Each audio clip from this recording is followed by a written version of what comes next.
నంద్యాలలో అమరావతి చట్టబద్ధతపై వీధి వ్యాపారస్తుల సంక్షేమ సంఘం సంబరాలు చేసుకుంది. ఈ వేడుకల్లో మంత్రి ఫరూక్ పాల్గొన్నారు. ఈ సందర్భంగా కేక్ కట్ చేశారు. ఇక వీధి వ్యాపారస్తుల సంక్షేమానికి కృషి చేస్తామని మంత్రి హామీనిచ్చారు. అమరావతిని ప్రపంచ స్థాయి నగరంగా కూటమి ప్రభుత్వం నిర్మిస్తోందన్నారు. రాష్ట్రంలోని అన్ని ప్రాంతాలను సమానంగా అభివృద్ధి చేయడానికి ప్రభుత్వం కట్టుబడి ఉందని స్పష్టం చేశారు.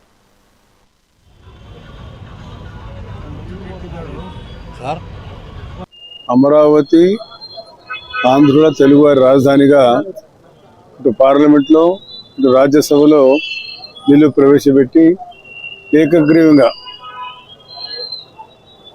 ఒక్క పార్టీ తప్పనిచ్చి అన్ని రాజకీయ పార్టీలను సపోర్ట్ చేశాయి. మన బైఫర్కేషన్ యాక్ట్ మనకు రావాల్సిన వనరులు మనకు రావాల్సిన ఆస్తిపాస్తులు తెలంగాణలో ఉండిపోయినాయి. అది చట్టపరంగా జరగలే. ఈ రోజు వరకు కూడా చాలా వరకు జరగలే. అవును, అభివృద్ధిలో చూసుకుంటే చాలా వెనుకబడిపోయినాం. దాన్ని అభివృద్ధి తీసుకురావాలని చంద్రబాబు నాయుడు గారు మనకంటూ ఒక క్యాపిటల్ కావాలా. మనం పోయి ఎక్కడో కూర్చొని మన ముఖ్యమంత్రులు మన మంత్రులు పోయి కూర్చొని కూర్చోడానికి స్థావరాలు లేవు. మనం ఉండే స్థావరాలన్నీ వాళ్ళు ఆక్రమించుకుంటారు. తెలంగాణలో ఉండే మన వాళ్ళు మనకు ఎక్కడ ఉండాలా? మనకు పాత అసెంబ్లీ సమావేశాలు జరిగాయి.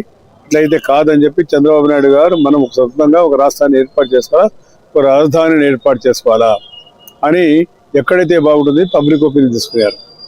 ఒపీనియన్ తీసుకున్న తర్వాత సరే మేము అడిగాం, సార్ మా కర్నూలు కూడా ఏర్పాటు చేస్తే బాగుంటుందంటే కర్నూలుకి ఇటు పక్క 2-3 కర్నూలుకు 2-3 కిలోమీటర్లనే తెలంగాణ తగ్గుతుంది. ఇటు పక్క కర్ణాటక వస్తూ ఉంది. కాబట్టి సాదూర ప్రాంతం నుంచి వచ్చేవాళ్ళు శ్రీకాకుళం జిల్లా నుంచి రావాలి, ఇచ్చాపురం నుంచి రావాలంటే 1000 కిలోమీటర్ల పైచీలకు అవుతుంది. కాబట్టి రాజధానిని మధ్యలో ఏర్పాటు చేద్దాం. గుంటూరుకు విజయవాడలో మధ్యలో పెడితే గుంటూరు విజయవాడ అభివృద్ధి చెందిన ప్రాంతం కాబట్టి ఈ మధ్యలో మనం అమరావతిని ఏర్పాటు చేసుకుంటే భవిష్యత్తులో ఇది హైదరాబాద్కు మించి రావాలనే ఒక ఆకాంక్షతో రెండింటి మధ్యలో ఆయన తీసుకొచ్చి పెట్టడం జరిగింది. అమరావతి ఆంధ్రుల తెలుగువారి రాజధానిగా